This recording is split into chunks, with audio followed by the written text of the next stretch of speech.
jornalista da TV Globo, da Globo News, com participação nos principais telejornais do país, é reconhecido pelo dialeto simples, por esse jeito, né, todo Marcelo de ser, e aí está conquistando até quem não gosta de política. E a propósito, Marcelo é conterrâneo, né? Bom dia. Sim, sou de Rio Grande. Você é Rio Grande, daí, ó. Pau Betel. Obrigado. Fala, gente, bom dia. Confesso que eu me senti no Rock in Rio subindo essa rampinha aqui, né? Tipo, estrela. Como vão? Tudo bem? Bom, eu estou em casa, como ela acabou de lembrar, eu também sou gaúcho, morei aqui em Porto Alegre 2 anos. Sou lá de Rio Grande, para onde, quando acabar essa palestra aqui, vou correr para ver minha família, que não vejo desde abril, por causa das chuvas, né? Por causa da questão toda que a gente está tendo com os aeroportos, por exemplo. Não consegui, então hoje consegui ir para lá. Bom, para quem não sabe, eu sou autor desse livro aí, ó, que chama Talvez Você Seja. Aí quando você lê assim, Talvez Você Seja, você pensa assim, esse cara está me chamando de quê? De viado? De sapatão? Não. Talvez você tenha algumas coisas que a gente precisa conversar. Aí eu falo lá embaixo, desconstruindo a LGBTfobia que você nem sabe que tem. E para começar esse papo, eu preciso te falar essa frase aqui, ó. Eu sou gay.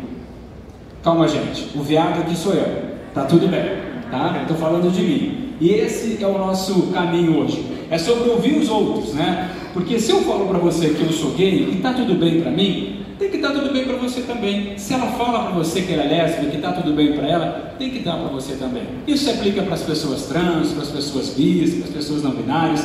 Então, é sobre a gente saber ouvir e, principalmente, respeitar o outro. Então, eu sou gay. Se tem alguém desavisado aqui, que nunca viu falar isso na rede social, que nunca viu falar isso na televisão, agora está sabendo. E ó, quando a gente fala em ser alguma coisa, né? Eu não estou, eu sou. Eu vou te contar como é que isso foi para mim ao longo da minha vida. Eu lembro de um cara que todo mundo deve sentir muita saudade. Ele faz um pouco de brincadeira, mas é exatamente isso aqui, ó, que eu sinto quando eu falo assim, eu sou um homem gay. Que é bicho, Vitor? Tá falando comigo, senhora? Porque eu queria que você não se dirigisse a palavra a mim, porque você não me conhece, tá? Não te dou essas confianças. Obrigada. Por quê? Tu não é bicho? Não. Então tu é o quê? Eu sou bicherma, bichorona, muito bicho, não tenho a menor condição de deixar de ser nunca mais. Você é bicha pra sempre. É isso, né, gente? É uma brincadeira. A risada depois do Ferdinando parece mais engraçada do que a própria piada. Mas é isso, não tem a menor condição de deixar de ser. Não é porque você se incomoda, não é porque o seu colega de trabalho se incomoda, ou fulano não aceita, que eu vou deixar de viver os meus amores, as minhas conquistas, deixar de ser quem eu sou. Então não tem a menor possibilidade de ser. Já te falei, sou um homem gay, pra mim tá tudo bem, e assim a gente continua. Quando a gente fala de sexualidade, tem muita gente que pensa assim, quando ouve aquela história, eu sou gay, imagina 2 homens se pegando, né? Eu sou mulher, eu sou lésbica, imagina 2 mulheres se pegando. Gente, sexualidade não é sexo. Sexo a gente sabe o que é, não? Praticamos, não? Eu vou perguntar de novo porque eu fiquei um pouco desconfiado. Sexo todo mundo sabe o que é, não? Sim. Praticamos, não? Sim. Ainda bem, ainda bem. Faz bem para a saúde, é aconselhado pelos médicos. Eu falo de médico com toda a propriedade, porque lá em casa tem um que está sentado ali, inclusive. Mas o que a gente está falando? Sobre sexualidade. Sexualidade a gente constrói ao longo da vida. Né? Lembre-se da sua adolescência, quando você se interessava por um tipo de pessoa, com um tipo físico, uma cor de cabelo de um jeito, e depois você foi trocando aquilo ao longo da vida. Então para de associar sexualidade com sexo. Eu vou pedir ajuda para esse cara aqui, ó, que todo mundo conhece também, que ele vai explicar um pouquinho para a gente naquela linguagem muito do Dr. Drauzio. Qual a ideia que as pessoas que se opõem à homossexualidade fazem dela? De que mulheres e homens, num dado momento da vida, pensam assim, eu sou heterossexual, mas como eu sou sem vergonha, eu vou então abraçar a homossexualidade. Isso é uma estupidez. Ninguém decide a própria sexualidade. Você é heterossexual? Quando é que você decidiu ser heterossexual? A sexualidade ela se impõe. A gente não escolhe, não tem como escolher. É isso, gente. Ninguém acorda num dia de sol e fala, nossa, que dia lindo para ser viado. Não. Ninguém fala, hoje está chovendo, hoje eu vou ser uma mulher lésbica. Não é assim. A gente nasce assim, está intrínseco a nós. Mas muitas vezes a gente acaba tomando um caminho, seguindo um caminho escolhido por outras pessoas para você. né? Então, eu já falei para vocês que eu sou lá de Rio Grande, interior do Rio Grande do Sul. E eu só fui me relacionar com outros homens com 28 anos de idade. Eu tenho 45 anos, faço agora dia 14, tenho um filho de 25, e eu segui um caminho que em algum momento as pessoas, né, escolheram para mim. O que a gente vê muito, principalmente em cidades do interior, né? O menininho tem que casar com a menininha, tem que ter os filhinhos e a vida segue. Isso é o que tinha ao meu redor naquele momento, né? Então assim, eu não estou reclamando, eu não boto a culpa nos meus pais, não tem nada disso. Mas eu fui seguindo um fluxo, né? Que hoje a gente conversa para que de repente a gente não cobre isso das outras pessoas. Não estou dizendo aqui que toda criança é viada, não estou dizendo aqui que é isso aqui, não é isso. Estou só dizendo para a gente respeitar, né? Então assim, eu lembro de algumas coisas na minha infância onde elas poderiam ter sido mais leves. Que hoje em dia eu vejo assim, pô, se aqui tivesse sido mais leve, tinha sido mais fácil lá na frente. Mas não tem nada que trauma, não tem nada que me marque assim. Mas eu quero te perguntar ali, ó, onde é que você estava com 9 anos de idade? Eu estava lá em Rio Grande, no interior, estudando, né? Acho que terceira, quarta série, que antes era primeiro grau, né? Agora é ensino fundamental. Olha onde é que esse menino aqui, quem entende de signo conhece ele, né? Olha onde é que ele estava e o que ele lembra de 9 anos de idade. Apesar de eu ter 9 anos só nessa época, eu lembro exatamente o que eu estava fazendo na terapia. Na época eu já sabia, eu estou indo para a psicóloga para que eu deixe de ser afeminado. Eu estou indo para a psicóloga para que eu descubra qual é o meu problema. Eu fiz esse tratamento aí por acho que uns 6, 8 meses mais ou menos. Vocês veem, né? O Victor hoje é um cara super bem resolvido, né? Tá no BBB, tem um canal de signo, todo mundo conhece ele pra caramba. E ele fala que a mãe dele com 9 anos mandou ele pra terapia. E que ele, durante muito tempo, não fazia isso aqui, ó, cruzar a perna. Porque ele aprendeu na terapia que esse movimento era um movimento feminino. E que toda vez que ele cruzava a perna, ele dizia, nossa, estou fazendo uma coisa de mulher, não pode. Só com 15, 16, 17 anos que ele fala, cara, cruzar a perna é simplesmente cruzar a perna. Não existe perna de homem, perna de mulher, né? É um movimento. Então disso que eu estou falando, sabe quando a gente faz aquela piadinha para a criança, já tem namorado, já tem namorada? É disso que a gente está falando. Essas coisas vão ficando no nosso inconsciente. Então assim, vamos deixar as coisas um pouco mais leves, né? A gente não precisa passar por isso. E aí eu entro num tema que, assim como vocês, né? Eu tenho família. E eu vou te contar um pouquinho a minha história. Eu sou lá de Rio Grande, eu sempre falo assim, eu sou lá de Rio Grande, interior do Rio Grande do Sul, mas como eu estou em casa, vocês lembram, né? Eu sou lá de Rio Grande, eu sou o segundo de 4 filhos. E aí, gente, eu morei durante muito tempo no conjunto habitacional, que hoje chama Minha Casa Minha Vida, né? Lá chamava Coab antigamente. Estudei em escola pública e fui seguindo um caminho ali que era ao meu redor. Eu não tinha referências de pessoas gays, lésbicas, trans ao meu redor, né? Eu sou o primeiro viado da minha família. Eu lembro de uma tia minha, deve fazer uns 15 anos isso, a gente estava numa festa de final de ano, de aniversário, sei lá eu, e ela falou assim, toda família tem um viado. E eu pensei, o dia que essa mulher souber que sou eu, mas não, o dia que ela soube me abraçou, né, me acolheu e tá tudo bem. Mas eu estou falando de família, então assim, como é que foi? Quero que você guarde algumas informações. Eu só fui me relacionar com outros homens com 28 anos de idade, quando eu saí de Rio Grande, que eu sou jornalista e trabalhei na RBS 10 anos.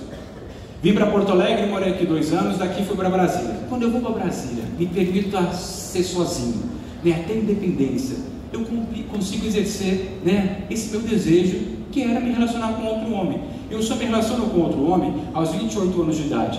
Eu só conto para minha mãe quando eu tinha 36 anos de idade. E guardem essa informação que eu vou falar para vocês agora. Quando eu contei para minha mãe, eu morava em Brasília, e aí eu tinha feito uma cirurgia para tirar umas safenas da perna. Eu acho que até aproveitei aquele momento de fragilidade para isso e eu falei, mãe, eu preciso te contar que eu sou gay.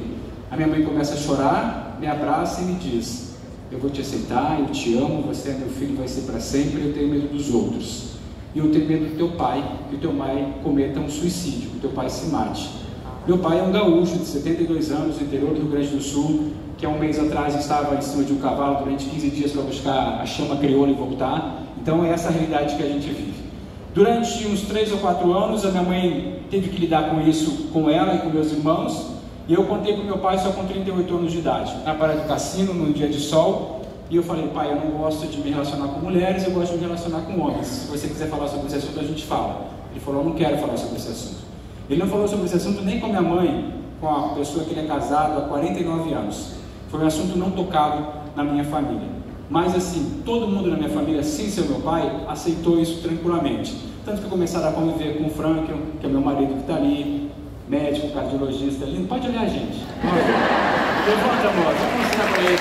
Pode levantar. Esse aí eu vou buscar lá em Minas Gerais. Mineiro faz coisa boa também, além de pão de queijo. Mas olha só, eu vou contando para vocês, todo mundo conhecia o Frank, menos o meu pai. Meu pai nunca quis lidar com isso. Estou falando de acolhimento, estou falando de mãe, né? Imagine vocês se você tem medo de ser rejeitado pela sua mãe, pelo seu pai, né? É disso que a gente está falando, sobre se colocar no lugar dessas pessoas. Vamos ver essas mães aqui, ó. Quando as mães descobrem dos seus filhos, né? Ai, aquela coisa que eu não posso mais. Meu Deus, eu nasci. Gente, eu tenho um filho, meu Deus do céu, gente, como é que vai deixar de amar? Eu tenho alguém que já tem uma apanhando ali na rua, já estão sendo odiada ali na rua. Quando você para e pensa, mas é minha filha, né? Não importa se ela está feliz, se ela está plena com tudo isso, quem sou eu para ir contra? Eu sempre falo que eu fui uma geração que eu aprendi muita coisa errada, ou talvez não aprendi as coisas certas. E hoje eu tenho a oportunidade de aprender coisas certas. Vocês prestaram atenção no que ela falou, a última frase? Eu sou de uma geração que eu aprendi muita coisa errada. A maioria de vocês deve ter minha faixa etária aqui, um pouquinho mais, um pouquinho menos. Nós somos de gerações que aprendemos muitas coisas erradas. Não só sobre sexualidade, quer dizer, muito menos sobre sexualidade. Sobre gênero, sobre raça. Mas é isso, gente. Sempre há tempo para que a gente possa aprender as coisas certas. E a gente está falando de um amor de mãe. Vocês sabem que o Brasil é o país que mais mata a comunidade LGBT do mundo, né? E vocês sabem quem é que é mais morto dentro dessa comunidade? As mulheres trans. Vocês já pararam para pensar por quê? Quando uma menina, um menino, não se identifica com aquele corpo e fala, gente, eu não me identifico com isso aqui, eu sou uma menina. E ele deixa isso claro para a família, com 15, 14, 13 anos. Na maioria das vezes, o que a gente via até 5, 10 anos atrás era a expulsão, né? Essa pessoa vai para a rua, quem o acolhe, né? Quem dá casa, quem dá comida, quem o explora sexualmente? As outras pessoas que vivem na mesma situação. E essas pessoas são mortas de uma forma violenta no Brasil. Quando eu falo em morte violenta, é com paulada, com facada, com tiro. Quando a gente não aceita, quando o pai ou a mãe não aceitam, né? É isso que a gente corre o risco, de jogar essas pessoas para o mundo, né? Deixar essa crueldade aí. Então, pense, se toda mãe fizesse aquilo que aquela mãe está fazendo, te der a mão e falar, gente, eu estou aqui, tá tudo bem, né? Nós vamos encarar essa parada junto. É normalmente isso que as mães fazem. E para a gente que está do outro lado, isso é extremamente importante. Desde que minha mãe passou a me aceitar e que a minha família começou a me compreender, a minha vida mudou de todas as formas. A minha mãe, ela é um pedaço de mim. Se as pessoas não me apoiam, mas ela tá ali comigo, eu não tenho medo de nada. Minha filha é minha vida. Ela é tudo pra mim. O mundo já olha diferente. Então por que você dentro da sua casa vai replicar esse olhar diferente? Não, você tem que acolher. Ele tem que saber que a casa dele é uma estrutura forte, vai proteger ele de tudo e de todos. Não seja você o agressor do seu próprio filho. Eu não tive um agressor dentro da minha casa, mas eu tive uma espécie de opressor durante muito tempo, que é o meu pai. O meu pai nunca quis lidar com essa questão de sexualidade, né? Meu pai disse que não queria falar sobre esse assunto e assim foi. Esse medo que a minha mãe tinha de que ele cometesse o suicídio foi algo muito presente na minha família durante muito tempo. Em 2021 eu lancei esse livro que eu mostrei para vocês. Em 2021 lancei lá no Rio de Janeiro, e a FURG, que é a Universidade de Rio Grande, tem uma feira do livro enorme no cassino, me convidou. Todo mundo já conhecia o Frank. Eu falei, mãe, me convidaram para lançar o livro lá em Rio Grande, a gente vai. Minha mãe, beleza, pode vir e tal. A casa do meu pai, né? Mandei uma mensagem, falei, pai, eu vou com o Frank, eu vou lançar o livro tal dia, se você não se sentir confortável, a gente fica num hotel. Ele me respondeu, eu não quero lidar com isso, eu não quero ele aqui em casa, eu não quero participar desse momento. Liguei para minha mãe e falei, fudeu, né, mãe? Não vou mais. Meu pai não quer que eu vá. O que a minha mãe, que é a mãe para sempre, diz? O problema é dele.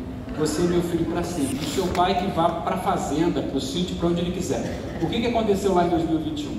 Exatamente isso. Eu vim com o Frank, fomos a Rio Grande, lançamos o livro, todas as minhas tias e irmãs do meu pai estavam lá, todo mundo. Quem é que eu não vi? Quem é que não apareceu? O meu pai. Eu ia deixar de viver o meu amor, eu ia deixar de celebrar o momento do meu livro, na cidade onde eu nasci, com as pessoas que eu amo, por causa do meu pai?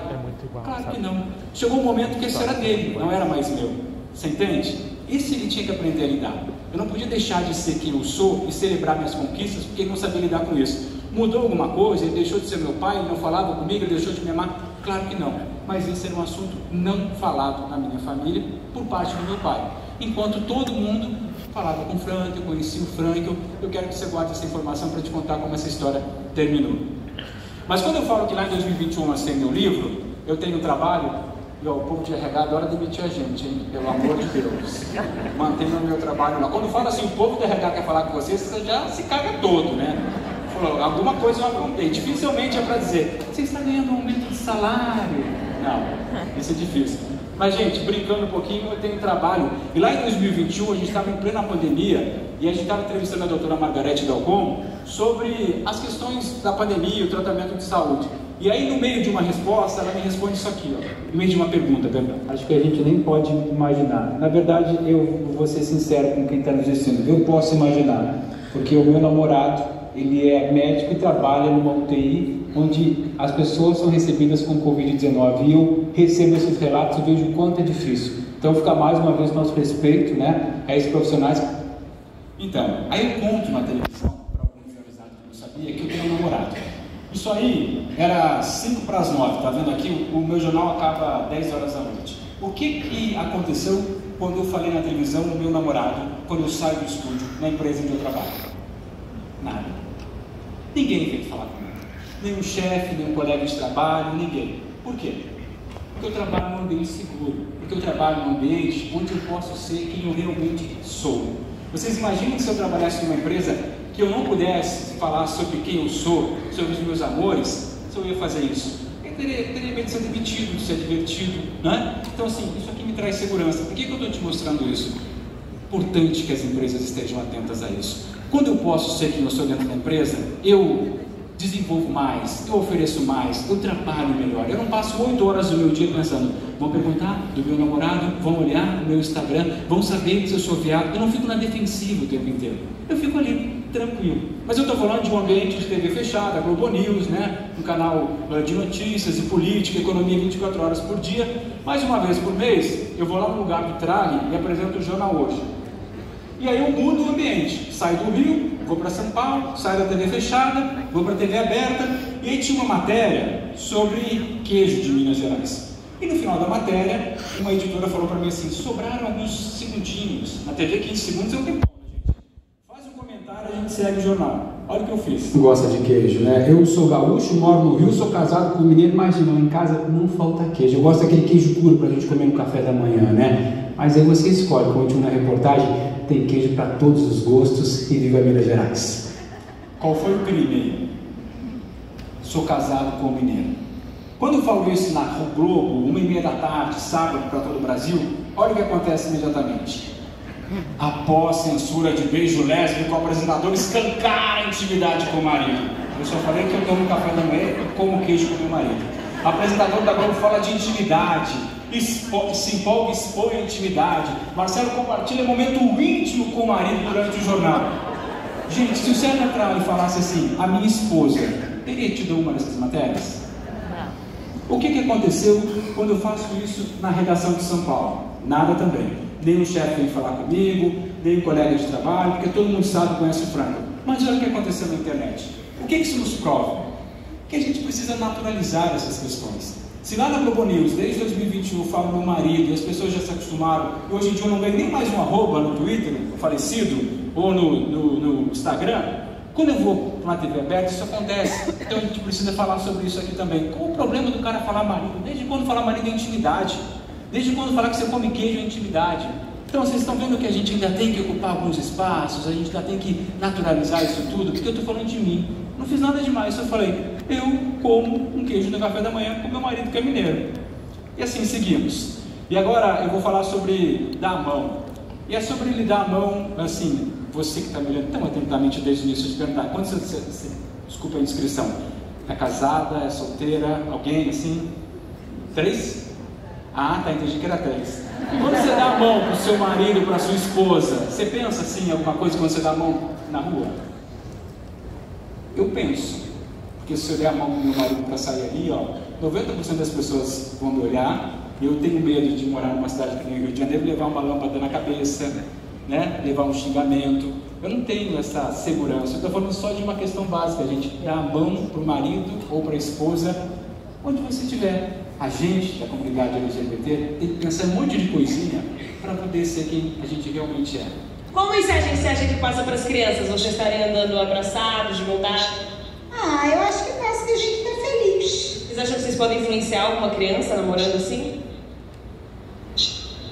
Não sei dizer. Eu acredito que só assim, não. Tem gente que acha, né? Tem gente que acha que vai ver um homem e uma mulher, 2 homens de mão dada, 2 mulheres de mão dada, que vai influenciar. Ora bola, gente, eu não estou falando aqui sobre respeito, né? Aí outro dia eu pergunto, uma moça me perguntou numa palestra, mas se a minha neta, que tem 7 anos, me perguntar o que aqueles 2 moços estão fazendo de mão dada? Eu falei, só não precisa transformar isso num problema, só para dizer, olha, eles se gostam, estão de mão dada.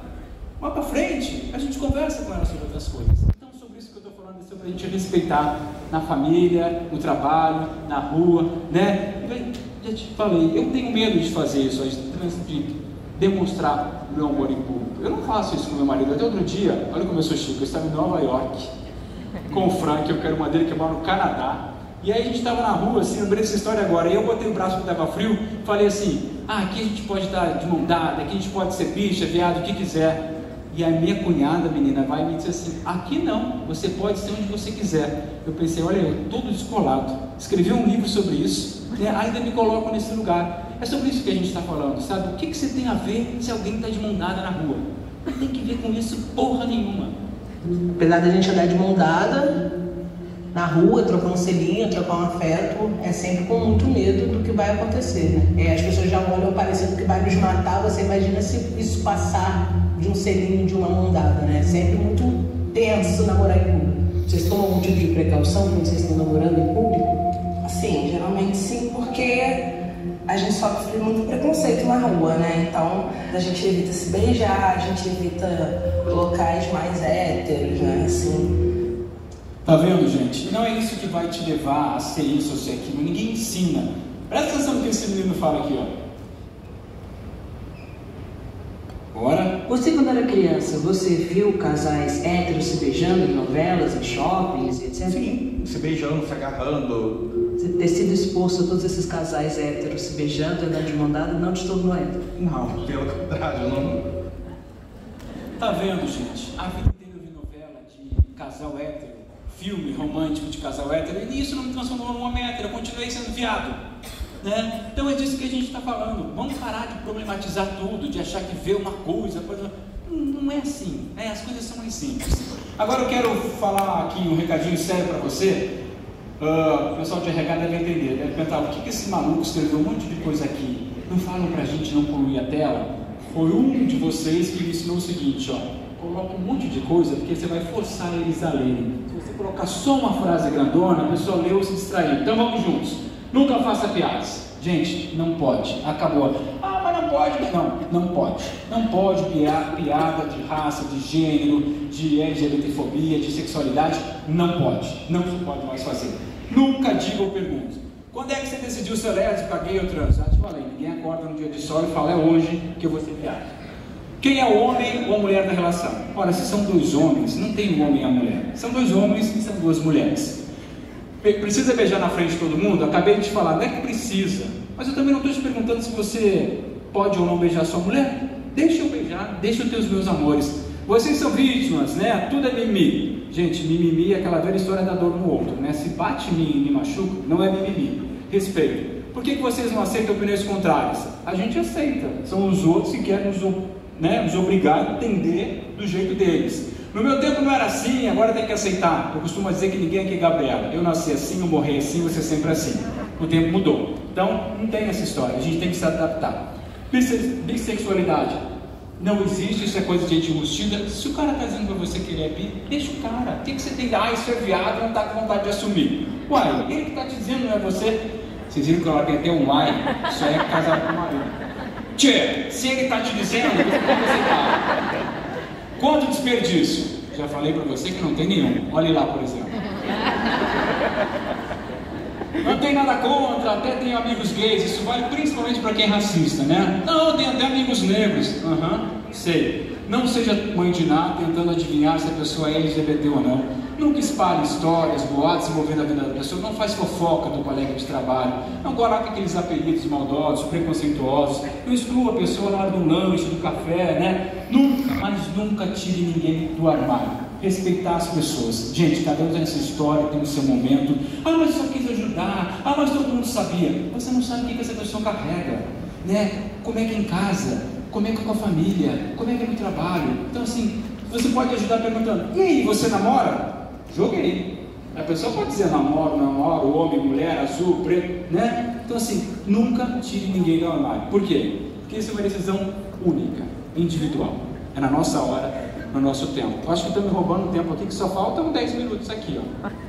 Vamos correr então aqui para eu poder acabar com vocês, mas ainda tem uns 10, 15 minutinhos aqui, ó. Não é porque eu sou gay que eu vou dar em cima de vocês. Isso aqui é humor, gente. Mas com certeza vocês conhecem alguém que pensa assim, né? Aquele cara que se acha gostosão, que fala: não, minha mulher tem um amigo viado, eu não vou no aniversário do cara, que aqueles viados vão dar tudo em cima de mim. Eu posso pensar: o que a minha amiga faz com esse horroroso? Jamais pegaria ele. Mas tem gente que pensa assim, olha só. Desculpe, meninos, esse bombado delicioso são apenas das mulheres. Desculpe, garotos, esse corpo todo musculoso apenas as mulheres podem saborear.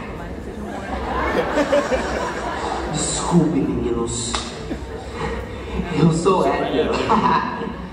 É isso, gente. Tem gente que pensa assim, ó, que, né, que eu sou hétero, que eu sou gostoso, que vai dar todo mundo em cima de mim. Pelo amor de Deus, vamos se adaptar. Alguém conhece esse cara aqui? Pedro. Pedro tem um canal que chama Põe na Roda, deve ter uns 15 anos. Esses dois vídeos que eu vou mostrar para vocês, eles têm mais de 10, 12 milhões de visualizações. E eles foram feitos há mais de 10 anos. E mostram pra gente que nem todo cara gay ou a mulher lésbica tem que ser isso ou tem que ser aquilo. A gente pode ser um pouquinho de cada coisa, pode não ser nada. Olha só. Não é pra eu ser gay que eu necessariamente me depilo. Que eu tenho barriga tanquinho, que eu falo miando. Que eu tenho cu. Eu sou um desperdício. Fala louca ou arrasa. Eu sou o fumador. Que eu sou escuto Lady Gaga.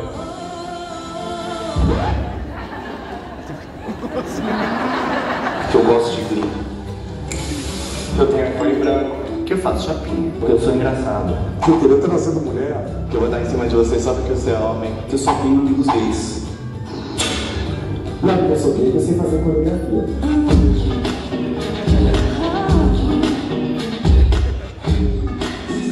Só se for Britney, né? Eu não sei eu, mas... Não é porque eu sou gay, que eu torço pro São Paulo. Não? Que eu vou pro inferno. Que eu dou o cu. Ou que uso bola até comigo. Até o peito pode. Não é porque eu sou gay que eu não esteja num relacionamento estável há 8 anos e meio. Que eu tenho esses aplicativos de pegação.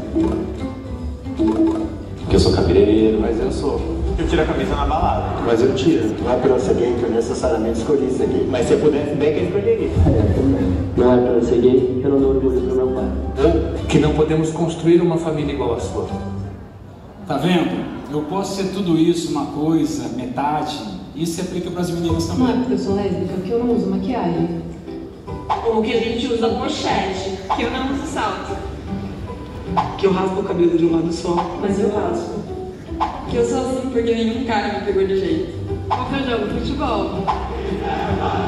Hoje eu jogo. Já eu nem gosto, mas bem curto uma pelada.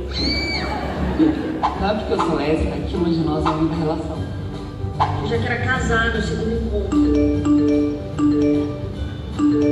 Mas acho que ela quer. Ou que eu curto cantar MPB. Mas eu curto. É isso aí. Não é porque eu sou lésbica que eu sou nem amigos lésbicos. Que eu sei dirigir um caminhão. Que eu sei fazer churrasco. Que eu vou dar em cima de qualquer mulher. Que eu só uso camisa xadrez. Mas eu uso. Não é porque eu sou lésbica que eu sei trocar um pneu. Ou que eu tenho um pneu. Mas eu tenho. E daí? Não é por eu ser lésbica que eu não seja motivo de orgulho para minha família. Não é por eu ser lésbica que eu não posso ser mãe. Não é por ser lésbica que mãe seja uma só. Pode ser que você. Bonitinho, né? É isso, gente, que eu tô falando, né? Que a gente pode ser tudo isso, pode ser um pedaço disso. E quando eu te falei lá no início que eu sou um homem gay, pedi para você guardar algumas informações sobre elas que eu quero falar agora. Ninguém sai do armário sozinho. A partir do momento que eu falo que eu sou um cara gay, a minha mãe passou a ter um filho gay, meu pai passou a ter um filho gay, meus irmãos passaram a ter um filho gay, meu filho passou a ter um pai gay. Então, se é difícil pra gente até conseguir se fortalecer, encarar a sociedade, encarar os amigos, encarar a família, para essas pessoas também, né? Cada um tem o seu tempo, mas a gente precisa desse acolhimento. Por que a gente está conversando aqui hoje? Para que a gente tenha esse olhar mais atento, né? Volto a dizer, não estou pregando que toda criança é viada, que isso, que... não é nada disso. É só para a gente ser um pouco mais cuidadoso, que a gente precisa dessas alianças para que o caminho seja mais suave. Uma pessoa LGBT, ela não pode estar sozinha. Ela precisa da família por perto, ela precisa dos irmãos, dos tios, das tias. E eu espero que as pessoas tenham orgulho da gente.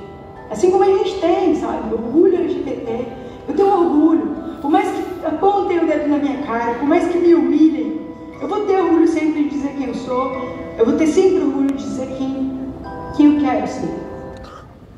É isso, gente. A gente tem que ter orgulho de dizer quem a gente é. Como eu tenho orgulho de dizer quem eu sou. Vocês lembram que eu pedi para guardar uma informação sobre o que a minha mãe me disse quando eu contei para ela que eu sou gay? Dona Adélia, que todo mundo conhece, mãe de Paulo Gustavo, se tornou uma grande amiga, assim, hoje em dia. A gente se fala todo dia, agora, inclusive, uma semana ela mudou, um mês, para a rua da minha casa. A gente se vê quase todos os dias. E aí, sem conhecer, né, a Dona Adélia ainda, e aí quando eu ouço isso na televisão, lá em 2020, 2018, olha o que a Dona Adélia fala para o Paulo Gustavo, quando ele fala da sexualidade, e lembre-se vocês do que eu falei da minha mãe. A mamãe descobriu que eu era gay, ela perguntou eu na cozinha. Isso aí não vem, a minha mãe virou pra mim, ela panela na mão assim, eu pra cozinha, ela falou, você é gay, Fausto? Aí eu falei, sola, ele foi pra cozinha. Aí eu falei, mãe, por quê? Ela falou, não, eu tenho medo de você sofrer na rua, mas em casa você pode ser o que você quiser, eu vou te chamar do mesmo jeito. Mas na rua ela tinha essa preocupação. Isso é engraçado, que depois ela me chamou na cozinha de novo, eu acho que ela ficou cozinhando, pensando. Aí eu voltei, ela falou, eu achava dar um pulinho aqui. Cheguei na cozinha, ela falou, sua irmã é lésbica, você sabe. Vamos deixar o Louro José nos fazendo companhia aqui, que eu vou terminar no tempo. Vocês viram o que a Dona Adélia disse para o Paulo Gustavo? Vocês lembram o que a minha mãe disse para mim? Lugares completamente diferentes, de pessoas que não se conheciam na época, hoje elas se conhecem por outras circunstâncias. Mas o que eu estou falando? Exatamente desse acolhimento. Aí outro dia eu perguntei para a Dona Adélia, como é que a senhora conseguiu lidar com isso? Aí ela falou, Marcelo, há 30 anos não tinha internet, não tinha Facebook, não tinha Instagram, não tinha Google. Eu só tinha um caminho como mãe solo. Abraçar meus filhos e amar. Ninguém me ensinou nada, mas eu pensava, se eu não amar esses dois, se eu não proteger, quem vai fazer isso por eles? Então assim, é disso que a gente está falando, sabe? É sobre proteção, é sobre cuidado, é sobre amor, é sobre carinho. E eu falei para vocês que eu vou fazer 45 anos agora em 14 de outubro, e eu falei para vocês sobre o meu pai, né? Essa assombração durante muito tempo na minha família, e essa questão do meu pai não lidar com essa situação. Eu estou com o Franco, eu vou fazer 5 anos agora em novembro, tá certo? Se eu errar, eu estou fodido. O que aconteceu? Meu pai não lidava com isso. Algumas vezes eu falava a palavra franca no grupo da família, aquele grupo da família que está falando pai, mãe, irmã, sabe que dá bom dia, boa tarde, boa noite todo dia, que lá pode. Essa é chato, minha mãe pode. Meu pai saía do grupo da família. Uma vez eu mandei uma foto minha do Franco de férias, ele saiu do grupo da família, assim, ó, durante uns 4 ou 5 meses. Que ele não lidava com essa situação. Mas todo mundo, né, tinha um projeto familiar, já conhecia o Frank, já via a minha felicidade. E todo mundo acabou insistindo nisso. Em abril desse ano, minha mãe fez 70 anos, e aí a gente queria poder reunir a família, né? Ia ter uma festa, só que não poderia vir o Frank. Como é que o Frank ia para a festa da minha mãe se meu pai, que é casado com ela, não podia estar ou ele não podia estar? Teve um movimento familiar, e um dia, em fevereiro desse ano, a gente está em casa, eu e o Frank, tomando vinho branco, 1 da tarde, o calor do caralho no Rio de Janeiro, chega uma mensagem do meu pai. Eu nunca lidei bem com a sua sexualidade, Eu não gosto quando você fala que tem marido na televisão, porque quem tem marido é mulher. Mas se esse cara é importante para você, pode vir. O que aconteceu em abril? A gente veio, fomos para o aniversário da minha mãe. E o meu marido, como é um safado sem vergonha mineiro, trouxe uma cachaça para o velho. 1 hora depois, cá estavam eles. O Frank eu dando uma cachaça para o meu pai. No outro dia, minha mãe e minhas irmãs saíram para almoçar, para se arrumar, e a gente ficou almoçando, eu, o Frank, o meu sobrinho e a minha sobrinha. E o meu pai disse assim para o Frank: já acabou aqui, mas me dá mais 1 minuto aí, tá, gente? Obrigado. Eu vou me abrir para ti, Frank. Quantas vezes eu saí, né, e os caras diziam: seu filho é um viado, seu filho é uma bichona. E ele começou a chorar. E eu dizia: vai se fuder, meu filho é um trabalhador, um cara honesto. Hoje eu quero que essas pessoas se explodam. O que me importa, o que me interessa é você estar aqui, a minha mulher está feliz e a gente está todo mundo junto. E é isso que se construiu daí para frente. O meu pai só tem até a 3ª série, né? Sempre foi um cara que trabalhou muito, mas estudou pouco. Passam-se 15, 10 dias desse encontro, ele manda sozinho uma mensagem para o Frank, no celular do Frank, o que eu nunca imaginei que ia acontecer. Diz ele: hora de molhar a palavra e remoer os pensamentos. Aí o Frank: eita, coisa boa, quero uma, saúde. Aí meu pai responde: sim, nós gaúchos não somos de franquear de primeira, mas quando gostamos da pessoa, somos sinceros.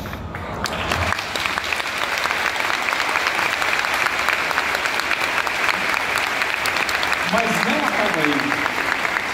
Há exatamente 1 mês, eu acordo cedo, tipo 10 para 6, eu olhei o telefone, já era um pouquinho mais tarde, 6h10, olha que tarde. Tinha uma mensagem da minha irmã mais velha. Aí eu falei: o que aconteceu? Quando eu pego a mensagem, é ela: Celo, o pai acaba de me dar um susto. Meu pai estava na cavalgada. Eu pensei: aconteceu alguma coisa. Um áudio dele: oi, minha filha, tudo bem? Bom dia. Faz um favor para mim, escuta o que eu vou falar agora. Coloquem o Frank no grupo da família. Aquele mesmo grupo que ele saía quando eu falava a palavra Frank, ele fez colocar o Frank no grupo da família. Conclusão: o meu pai está apaixonado pelo Frank. O meu pai sempre teve o sonho de ter um filho médico. E eu não sou médico, o Frank não é médico. Eu juro por Deus, ele dizia quando eu era pequeno: quando tu crescer, tu vai ser médico, eu vou chegar lá com um monte de pobre, vou tirar todo mundo da frente, vou passar os pobres e tu vai atender os ricos depois. Hoje ele faz o Frank atender os irmãos dele. Na festa do aniversário da minha mãe, meu tio tinha feito cateterismo, ele falou: o Nino não quer vir, pode falar com ele, Frank? O Frank pode. Meu pai ligou pro meu tio foi, o Frank deu consulta de graça, ficou lá. Imagine, gente, como é que foi pro meu pai, aos 72 anos, desconstruir tudo isso, né? Encarar esses amigos machistas, encarar esse pessoal que não entende, e hoje poder estar pleno. Então, só aos 72 anos do meu pai, aos meus de 45 anos de idade, que eu tenho uma família completa. Essa é a foto do aniversário de 70 anos da minha mãe.